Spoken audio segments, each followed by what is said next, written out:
ప్రతిధ్వని కార్యక్రమానికి స్వాగతం. నేటి బాలలే రేపటి పౌరులు. బాలల సంరక్షణ మీదే దేశ భవిష్యత్తు ఆధారపడి ఉంటుంది. బాల్యం అంటే ఎన్నో అనుభూతులు, మరెన్నో మధుర క్షణాలు. కానీ అలాంటి అందమైన బాల్యం మన దేశంలో ఎంతమందికి దక్కుతుందన్నదే $1 మిలియన్ ప్రశ్న. ఇలాంటి పరిస్థితుల్లో 6 ఏళ్లలోపు పిల్లల సంరక్షణను మౌలిక హక్కుగా చేయాలని తాజాగా న్యాయ కమిషన్ కేంద్రానికి సిఫార్సు చేసింది. పిల్లలకు అన్ని రకాల రక్షణ కల్పించేలా రాజ్యాంగాన్ని సవరించాలని కోరింది. ఈ నేపథ్యంలో న్యాయ కమిషన్ చేసిన కీలక సిఫార్సులపై ప్రతిధ్వని చర్చను చేపట్టింది. చర్చలో పాల్గొంటున్న ప్రముఖులు సిహెచ్ మురళీమోహన్ గారు, సాధన స్వచ్ఛంద సంస్థ నిర్వాహకులు, సామాజిక కార్యకర్త దుర్గం రవీంద్ర గారు, సీనియర్ పాత్రికేయులు, సామాజిక విశ్లేషకులు డాక్టర్ ఎం రమాదేవి గారు, జన విజ్ఞాన వేదిక ఆరోగ్య విభాగం కన్వీనర్ బండారు రామ్మోహన్ రావు గారు, లోక్సత్తా నాయకులు, సామాజిక విశ్లేషకులు.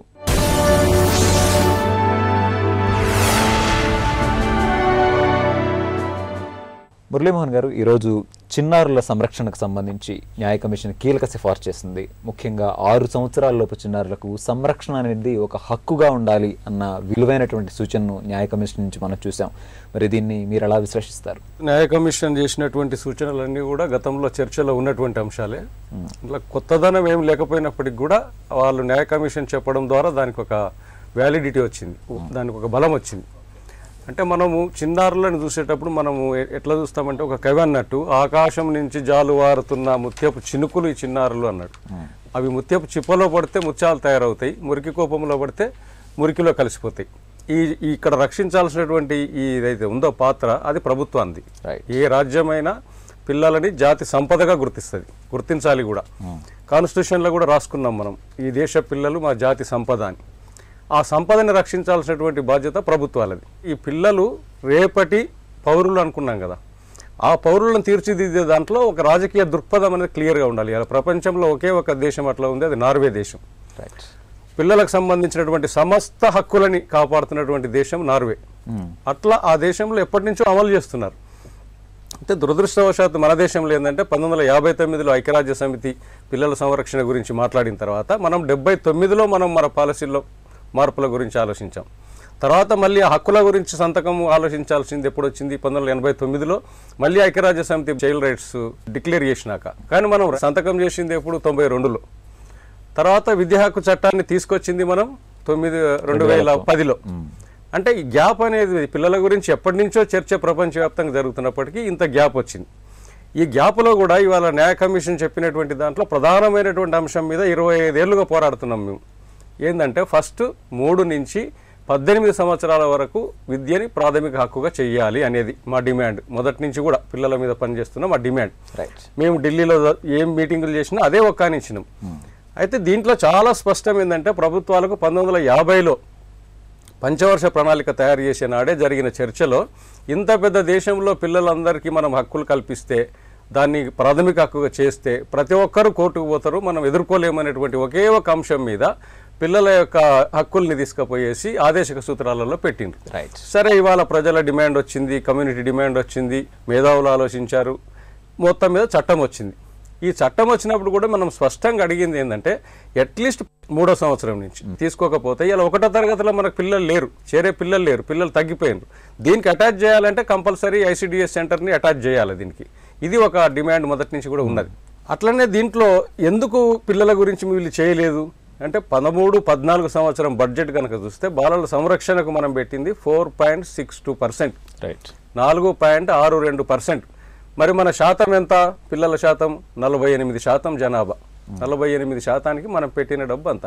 అంటే మొదటి నుంచి కూడా మనం రాజకీయంగా కనుక చూస్తే ఎప్పుడు బడ్జెట్లు లేవు అనేటువంటి పేరు మీద పిల్లల సంరక్షణని పట్టించుకోవట్లేదు. ఇవాళ ఐక్యరాజ్య సమితి చెప్పని, మరోటి చెప్పని, నెంబర్లు కనుక చూస్తే గుండె తరకపోయేంత నెంబర్లు. బాలలకు సంరక్షణకు కావాల్సినటువంటి మాత్రం ఇవాళ న్యాయ కమిషన్ చెప్పిన దాంట్లో 100% అవన్నీ కూడా ఎప్పటి నుంచో డిమాండ్గా ఉన్నాయి. అవన్నీ కూడా న్యాయబద్ధమైనటువంటి. రవీంద్ర గారు, ఈరోజు బాలల గురించి మాట్లాడితే శ్రీశ్రీ గారు చెప్పినటువంటి మాటలు మనకు గుర్తొస్తూ ఉంటాయి. మెరుపు మెరిస్తే, వాన కురిస్తే, ఆకాశమున హరివిల్లి విరిస్తే అన్నీ తమ కోసమే అని చెప్పి ఆనందించే చిన్నారులు వారు అని చెప్పేసి.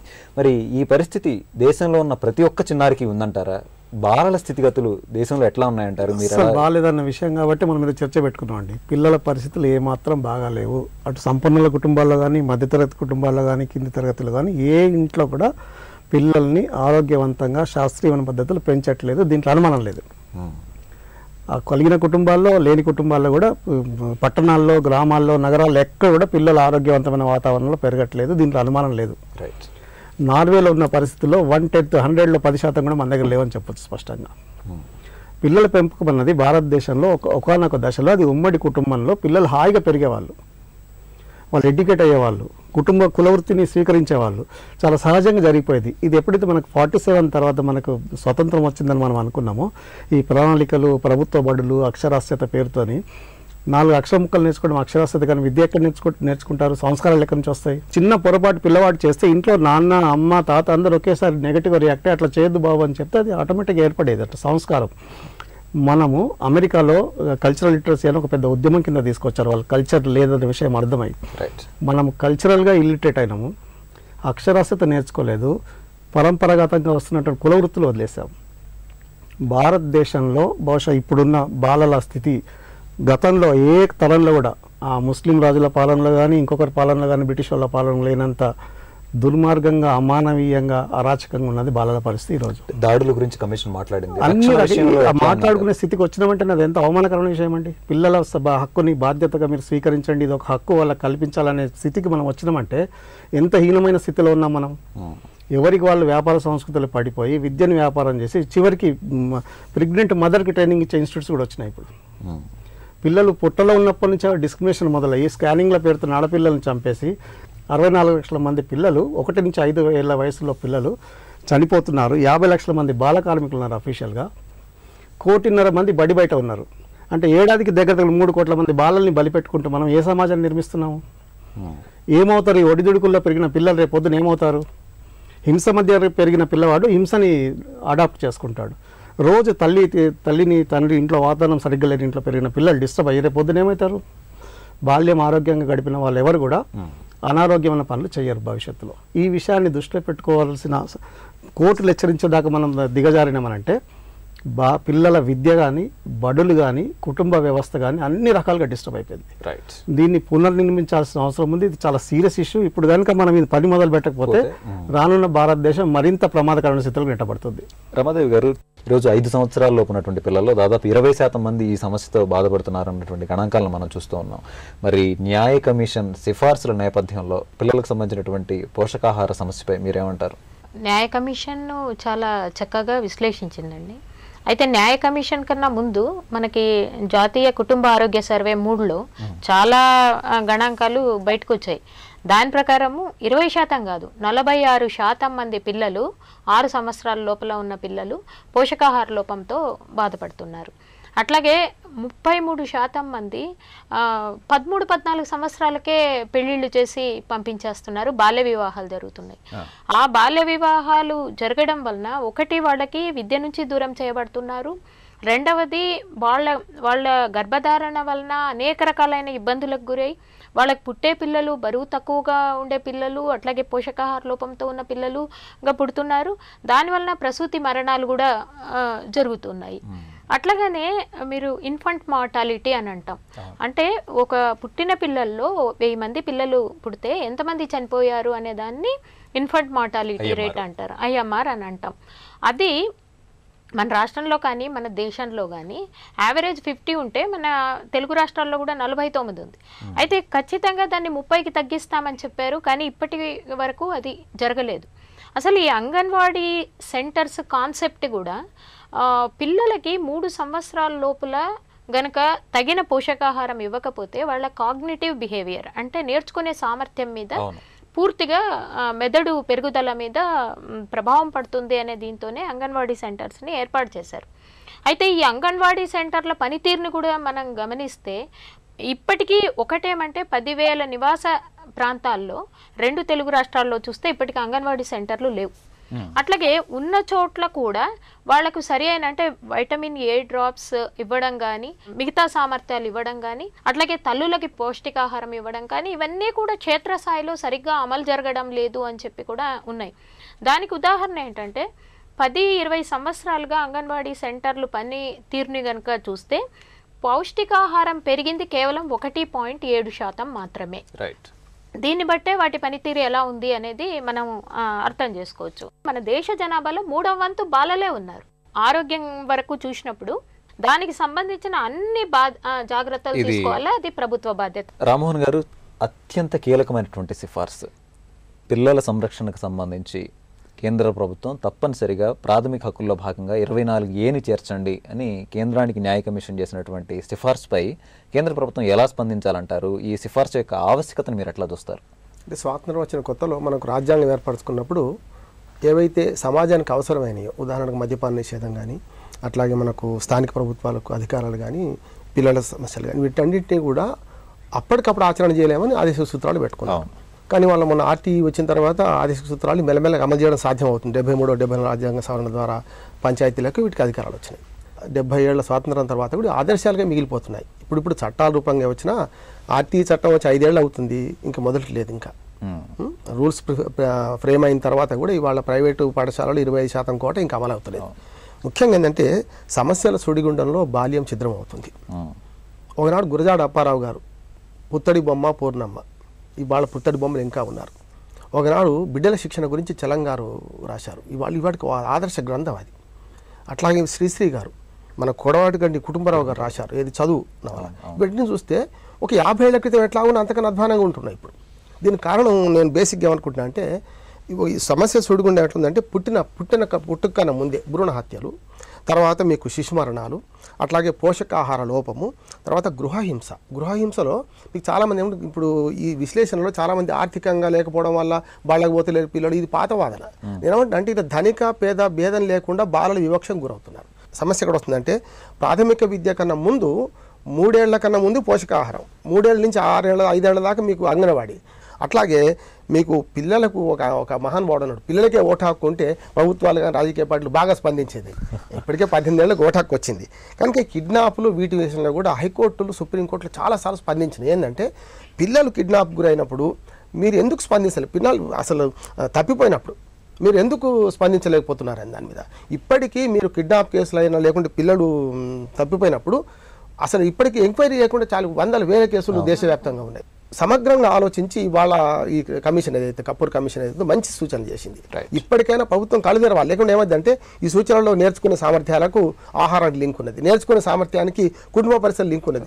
ఇంటికి వెళ్ళిన తర్వాత తండ్రి తాగి వస్తే అంటే మద్యపానం లాంటి దుర్వ్యసనాలకు కూడా పిల్లలే బలవుతుంది. ఫస్ట్ దెబ్బలు తినేది లేడీస్, పిల్లలే. మురళీమోహన్ గారు, న్యాయ కమిషన్ చేసినటువంటి సిఫార్సుల్లో ఒక ముఖ్యమైనటువంటి అంశం విద్యా హక్కు చట్టాన్ని 6 సంవత్సరాల లోపు పిల్లలకు కూడా వర్తింపచేయాలి అన్నటువంటిది. మరి ఇది సాకారం కావాలి అంటే అసలు చట్టం అమలులో ఎట్లాంటి మార్పులు అవసరం అంటారు? ప్రభుత్వాలు ఎలా స్పందించాలంటారు? కమిషన్ చెప్పినటువంటిది 3 నుంచి తీసుకోమన్నారు, ఇప్పుడు 6 నుంచి 14 ఉంది. 3 నుంచి తీసుకున్నప్పుడు కూడా సమస్య ఏమొస్తుందంటే ప్రభుత్వాల్లో ఒక వైరుధ్యం ఏం కనపడుతుంది. ఈ చట్టాలు తీసుకొచ్చారు, బాలల చట్టాలు. ఈ చట్టాలకు మీరు చేసిన మార్పులు చూడండి. గత 2 ఏళ్లుగా జూనియర్ జస్టిస్ యాక్ట్కి మార్పు తీసుకొచ్చారు. అంటే అదొక పెద్ద రాడికల్ చట్టం ఇవాళ దేశంలో ఉన్నది. దాన్ని 18 నుంచి 16కి తెచ్చారు. ఇది తిరోగమనవాదం. రెండవది, ఇలా విద్యా హక్కు చట్టానికి మొన్ననే మంత్రుల సమావేశం ఢిల్లీలో జరిగింది. అక్కడ తీర్మానం చేశారు ఏంటంటే మళ్ళీ డిటెన్షన్ విధానం తీసుకురావాలని. మళ్ళీ ఇప్పుడు మూడోది ఇంకోటి ఏం చేస్తున్నారు, చైల్డ్ లేబర్. పిల్లలు బడికి ముందు బడి తర్వాత పని చేసుకోవచ్చు అని చైల్డ్ లేబర్ యాక్ట్కి మార్పులు తీసుకొస్తున్నారు. అంటే ఈ కమిషన్ చెప్పిందేమో చాలా ముందుకు వెళ్ళాలని చెప్తుంటే ఉన్న చట్టాల్లో నుంచి మనం వెనకపోయేటువంటి పని మొదలు పెట్టినరు మన పాలకులు. జువెనల్ జస్టిస్ యాక్ట్ ఎందుకు తీసుకొచ్చాం? కేర్ అండ్ ప్రొటెక్షన్, సంరక్షణ. శిక్షలు లేవు ఆ చట్టంలో, ఓన్లీ కేర్ అండ్ ప్రొటెక్షన్ మనం చేయాల్సింది. అందుకని ప్రభుత్వాలు ఏం చేయాలి, ఫస్ట్ వీటిని అర్థం చేసుకోవాలి. ఇప్పుడు విద్యా హక్కు చట్టం తీసుకొచ్చినాం. విద్యా హక్కు చట్టంలో చాలా స్పష్టంగా పరీక్షల విధానం వద్దన్నాం. ఎందుకు వద్దన్నాం? ది సిసి విధానం ఒకటి వచ్చింది కాబట్టి అని అన్నాం. ఇప్పుడు 3 నుంచి 18 తీసుకురావాలన్నప్పుడు మీరు 18 లేకుండా 14 తెచ్చినప్పుడు మీ ఆలోచనలో ఏం మార్పు ఉంది? అంతర్జాతీయ ఒడంబడిక ఏమైందినేమో 18 సంవత్సరాలకు సంతకం చేస్తారు, మనమే సంతకం చేసినాం, మనమే 14 అంటున్నాం. అంటే దేని గౌరవిస్తున్నాం మనం? వీటిని గౌరవించాం, వాటిని గౌరవించాం, అంతిమంగా పిల్లల్ని గౌరవించాం. మన దేశంలో ఎక్కువ మంది పిల్లలు ఉన్నారు, దాదాపు 48 కోట్ల మంది పిల్లలు. ఈ పిల్లలకు వర్తించాల్సినటువంటి విద్యా హక్కు చట్టంలో మా జాతీయ కమిటీ సభ్యుడిగా చెప్తున్నా, నేను విద్యా హక్కు వేదిక నేషనల్ కమిటీ మెంబర్గా చెప్తున్నా. మేము తీసిన 5 రిపోర్ట్లు తీసాం ఇప్పటికి, ఎవ్రీ ఇయర్ ఒక రిపోర్ట్. లాస్ట్ ఇయర్ రిపోర్ట్ ఏం చెప్తుందంటే 11% మాత్రమే విద్యా హక్కులో ఉన్నటువంటి అంశాలన్నీ వర్తింపబడుతున్నాయి ఈ దేశం లోపల. స్టెప్ బై స్టెప్ ఏం చేస్తాం అనేది ముందు రావాలి. అన్నిటికీ ఒక మార్గము, ఒక స్కీములు తీసుకొచ్చి చట్టాలను వీక్ చేయడం అనేటువంటిది ఒక పెద్ద దుర్మార్గం జరుగుతుంది. ఆ స్కీముల వల్ల ఏం జరుగుతుంది? ఏం జరగడం లేదు. అందుకనే చట్టాన్ని ఇంకా బలంగా చేయాలి. విద్యా హక్కు చట్టాన్ని 3వ వయసు నుంచి ఇంటర్మీడియట్ వరకు దాన్ని రాజ్యాంగానికి కూడా సవరణ చేయమని చెప్పారు. అది చాలా గొప్ప విషయం. మొత్తం సిఫార్సుల్లో రాజ్యాంగాన్ని సవరించుకోండి అని చెప్పారు. అది గొప్ప విషయం, ఆహ్వానించదగ్గం. ప్రభుత్వాలు, కేంద్ర రాష్ట్ర ప్రభుత్వాలు తప్పకుండా ఈ సూచనను అమలు జరపాలని కూడా మేము కోరుతున్నాం. రవీంద్ర గారు, న్యాయ కమిషన్ చెప్పినటువంటి మాట ఒక అత్యంత కీలకమైనటువంటి వ్యాఖ్య. సంరక్షణ చిన్నారులకు అందటం లేదు అన్నటువంటి వ్యాఖ్య చేసింది. మరి ఈ నేపథ్యంలో కేంద్ర ప్రభుత్వం ఎలా స్పందించాలంటారు? చట్టాల విషయంలో ఎట్లాంటి జాగ్రత్తలు చేపట్టాలంటారు? స్పందించదగినంత సున్నితత్వం కేంద్ర ప్రభుత్వంలో రాష్ట్ర ప్రభుత్వం ఉందని మనం అనుకోవడం అత్యాశ అవుతుందండి. లేదు కాక లేదు. ఎందుకంటే ఏడాదికి 63 లక్షల మంది పిల్లల్ని చంపుకుంటూ ఏ సున్నితత్వం గురించి మాట్లాడుతున్నాం మనం? ఏ బాధ్యతలు కావాలి? ఇవి లెక్కకు వచ్చినవి. లెక్కకు రానివి ఎన్ని ఉంటాయండి? అసలు పురిటిలోనే చనిపోయినటువంటి పిల్లలు, గర్భంలో చనిపోయిన పిల్లలు, చంపివేయబడ్డ పిల్లలు లెక్కలేదు. 120 కోట్ల జనాభా ఉన్న ఈ దేశంలో ఏడాదికి 1 కోటి మంది పిల్లల్ని మనం బలి పెడుతున్నామనంటే మనం ఏ సమాజాన్ని నిర్మిస్తున్నాము? ఇట్లా చూసుకుంటూ పోతే కనుక మీరు దాన్ని చెప్తున్నారు ఇందాక 13% మట్టుకి అమలు అవుతున్నాయి కేంద్ర ప్రభుత్వం చెప్పినటువంటి బాలల హక్కులు అనేటువంటివి. అంటే 89% అమలు అవ్వట్లేదని స్పష్టంగా చెప్తున్నారు వాళ్ళే. ఇంత బండతనం ఎందుకు వచ్చింది? ఇంత మొరటతనం, ఇంత రాక్షసంగా ఎందుకు మారింది సమాజం? పెద్దవాళ్ళు ఎందుకు అంత రాక్షసంగా ఉంటున్నారు? చాలామంది లక్షల మంది పిల్లలు పెంచలేక పిల్లల్ని స్టేషన్లలో బస్టాండ్లో వదిలిపోతున్నారు. మా జర్నలిస్ట్ ఫ్రెండ్ ఒక ఆయన ఖమ్మం జంట ఒక జంట సికింద్రాబాద్ స్టేషన్లో పాపను వదిలేసి వెళ్ళిపోతే 11 సంవత్సరాల పాపను తీసుకెళ్ళాడు. వెనక్కి తీసుకెళ్ళి తల్లిదండ్రులకు అప్పగిస్తే ఎవరు తెమ్మన్నాడు? నిన్ను మేమే వదిలేసి వచ్చాం పోషించలేక, ఏమైనా డబ్బులు ఉంటే ఇచ్చిపోని అన్నారు. ఇది ఒక కేస్ స్టడీ మాట. ఇట్లాంటి కొన్ని వందలు వేల లక్షల సంఘటనలు జరుగుతున్నాయి. వీటన్నిటి పట్ల స్పందించే గుణం పోగొట్టుకొని మనము ఎవరి కాలం వ్యాపార ధోరణిలోకి వెళ్ళి పడిపోయి ఆ సున్నితత్వం పోగొట్టుకుని పిల్లల పెంపకం బాధ్యత అనేది సమాజానిది, ఊరిది, కుటుంబానిది, తల్లిదండ్రులది. మనం ఎంత ఆరోగ్యవంతమైన వాతావరణంలో పిల్లల్ని పెంచితే అంత ఆరోగ్యవంతమైన సమాజం ఏర్పడుతుంది. ఇది ఆ సున్నితత్వం పోయిందండి. I'm sorry. మొత్తం భారతదేశ సమాజం అది పోగొట్టుకుంది. కులాల గొడవ వల్ల కావచ్చు, మతాల గొడవ వల్ల కావచ్చు, కార్పొరేట్ల వల్ల కావచ్చు, స్టేట్ గవర్నమెంట్ పాలసీల వల్ల కావచ్చు. అది ఎవరి బాధ్యత? తల్లిదండ్రుల బాధ్యత, సమాజం బాధ్యత, ఊరి బాధ్యత, మొత్తం సమాజం బాధ్యత మర్చిపోయినప్పుడు కోర్టులు ఇంటర్వ్యూన్ అయ్యే ఈయన స్థితికి మనం నెట్టబడ్డామంటే చాలా విచారకరమైన విషయం ఇది.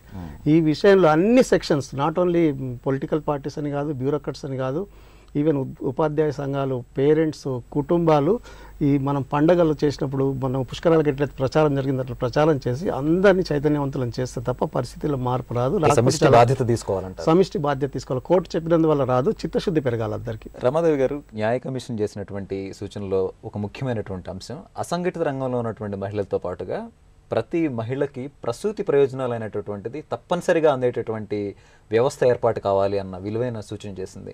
మరి ఈ నేపథ్యంలో మాతా శిశు సంరక్షణపై ప్రభుత్వం అసలు ఎట్లాంటి చర్యలు చేపట్టాలంటారు? ఉన్న వ్యవస్థను ఎలా మెరుగుపరచాలంటారు? న్యాయ కమిషను అంటే ప్రైవేట్ వాళ్ళ దీనికి వదిలేయకుండా ఖచ్చితంగా ఈ ప్రసూతి సెలవుల్ని అసంఘటిత రంగంలో అందరికీ వాళ్ళకి ప్రయోజనాలు వచ్చేట్టుగా అమలు చేయాలి అని చెప్పి ఒక విలువైన సిఫార్సు చేసింది. దీనికి కారణం ఉందండి. ఎందుకంటే ఇప్పటికి కూడా ప్రసూతి కారణంగా చనిపోయే తల్లుల సంఖ్య గణనీయంగానే ఉంది. రాష్ట్ర సగటు తీసుకుంటే 78 ఉంది, కానీ అనేక ప్రాంతాల్లో అంటే ప్రభుత్వ లెక్కల ప్రకారమే ఏజెన్సీ ప్రాంతాల్లో మీరు ఖమ్మం, కూనవరం తీసుకోండి, లేకపోతే విశాఖపట్నము చూడండి, అట్లాగనే ఇంకా కొన్ని అంటే తూర్పుగోదావరి, అట్లాగే విశాఖ, పాడేరు, గుంటూరు ఇలాంటి చోట్ల 100 నుంచి 120, 140 వరకు కూడా ప్రసవ కారణంగా తల్లులు చనిపోయే పరిస్థితి ఉందండి. దీనికి కారణం ఏంటంటే ఒకటి చిన్న వయసులో పెళ్లిళ్ళు చేయడం ఒకటైతే, రెండవది ఇప్పటికీ కూడా ఇళ్లలో పురుడు పోసుకునే వాళ్ళ సంఖ్య 34% ఉంది. అంటే ఒక్కసారి కూడా హాస్పిటల్లకు వెళ్లకుండా ఇళ్లలోనే ఆ రకంగా వాళ్లకు ఇబ్బందుల వలన బిడ్డ అడ్డం తిరగడం కావచ్చు, విపరీతమైన రక్తస్రావం జరగడం వల్ల కావచ్చు చనిపోతున్నారు. ఇంకోటి ప్రాథమిక కేంద్రాల్లో ఈ ప్రసూతి సౌకర్యాలు అందుబాటులో లేకపోవడం. కాబట్టి వాళ్ళు ఏ కార్పొరేట్ హాస్పిటళ్లకు వెళ్తే విపరీతమైన భారం ఉంటుంది కాబట్టి వదిలేసి ఇళ్లలోనే ప్రసవం చేసుకునవడము అనేది ఒకటి మనము చూస్తున్నాం. అట్లాగే జాతీయ కుటుంబ సర్వే ప్రకారం 3 ప్రకారం మన దేశంలో ఉన్న మహిళల్లో 100% మంది రక్తహీనతతో ఉంటున్నారు. ఇంకా పాలిచ్చే తల్లుల్లోనూ అది 75%గా ఉంటుంది పోషకాహార లోపము. మరి ఇంత పెద్ద ఎత్తున వాళ్ళకు ఉండడం వల్ల ఆ ప్రసవ కారణంగా చనిపోయే పరిస్థితి కూడా చాలా ఎక్కువగా ఉంటుంది. మనం మూల కారణాలు లేకపోయి విశ్లేషిస్తే ఎన్ని సిఫార్సులు చేసినా ఎన్ని చట్టాలు చేసినా ప్రభుత్వం బాధ్యత ఆచరణలో రాకపోతే ఇవన్నీ కూడా మళ్ళీ ఇంకొకసారి మాట్లాడుకోవాల్సిన పరిస్థితి మాత్రమే ఉంటుంది. రామ్మోహన్ రావు గారు, చివరిగా ఈరోజు బాలల యొక్క అభివృద్ధి కోసం ఒక సాధికారిక సంస్థను ఏర్పాటు చేయండి అన్న సూచనని న్యాయ కమిషన్ చేసింది. మరి చిన్నారుల యొక్క అభివృద్ధి, సంక్షేమం, రక్షణ ఈ అంశాల్లో అసలు మనకి ఎలాంటి వ్యవస్థలు అవసరం అంటారు? కేంద్ర రాష్ట్ర ప్రభుత్వాలకి మీరేం సూచిస్తారు? లా కమిషన్ ఒక సూత్రం అల్లింది, సాధికారత కమిషన్ ఏర్పాటు చేయమని సంస్థ. అంతర్జాతీయ ఒప్పందాల్లో సంతకాలు ఏవైతే చేసినామో వాటి విషయంలో రాష్ట్రాల అన్ని అధికారాలు కేంద్రం తీసుకోవచ్చు. అంటే ఒక చట్టం చేసి మొత్తం దేశం మీద రుద్దొచ్చు కూడా. అంటే ఆ అవకాశం కేంద్ర ప్రభుత్వానికి ఉంది. కనుక ఈ బాలల హక్కుల విషయంలో నిజంగా ఈ కమిషన్ సూచనలు పూర్తిగా పాటించడానికి అవకాశం ఉంది. అందులో 2-3 సూచనలు నేను చెప్తున్నాను. ఒకటేమో ప్రీ ప్రైమరీ, అంటే 1 నుంచి 3 దాకానేమో పౌష్టికాహారము వాళ్ళకి ఏమంటారు దాని మెదడు ఎదుగుదల క్రమంలో వాళ్ళకి ఇవ్వడం. రెండోది 3 నుంచి 6 దాకా. ఇప్పుడు ఏంటంటే నెగ్లెక్ట్ చేయబోతున్న బాలికల వర్గం అదే. అంటే మీకు 5వ తరగతి 5 సంవత్సరాలు నిండకుండా గవర్నమెంట్ స్కూల్లో జాయిన్ చేసుకోరు. 3 నుంచి 5 దాకానేమో అంగన్వాడీలో ఉండాలి. కనుక ఏమవుతుందంటే అంగన్వాడీని ప్రైమరీ స్కూల్కి అనుబంధం చేసి అక్కడ పౌష్టికాహారంతో పాటు బడికి అలవాటు చేయడం. ఇప్పటికి కూడా లెర్నింగ్ మెథడ్స్ ఎట్లా ఉన్నాయి, జన విజ్ఞాన వేదిక వాళ్ళు చాలా మంచి పుస్తకాలు రాశారు. ఇవాళ కమిషన్ ఇచ్చిన సూచనలను కేంద్ర ప్రభుత్వం తూచా తప్పకుండా పాటించాలి. బాలలకే హక్కులు ఉంటే, బాలలకే ప్రశ్నించే నోరు ఉంటే, నిజంగా వాళ్ళకి నోరు కూడా లేదు ఉంటే ఈ సమాజం ఇట్లా ఉండకపోయేది. కనుక బాలికల తరఫున సమాజం మొత్తం పోరాడాల్సిన అవసరం ఉన్నది. ఆకాశమున హరివిల్లు విరిస్తే, వాన కురిస్తే, మెరుపు మెరిస్తే అది మా కోసమే అని మురిసిపోయేదే బాల్యం. ఇలాంటి బాల్యం వికసిస్తేనే దేశం అభివృద్ధి చెందుతుంది. రేపటి దేశ భవిష్యత్తు నేడు పిల్లల సంరక్షణ ఎంత బాగా ఉందన్న దాని మీదే ఆధారపడి ఉంటుంది. ఇది నేటి ప్రతిధ్వని. నమస్కారం.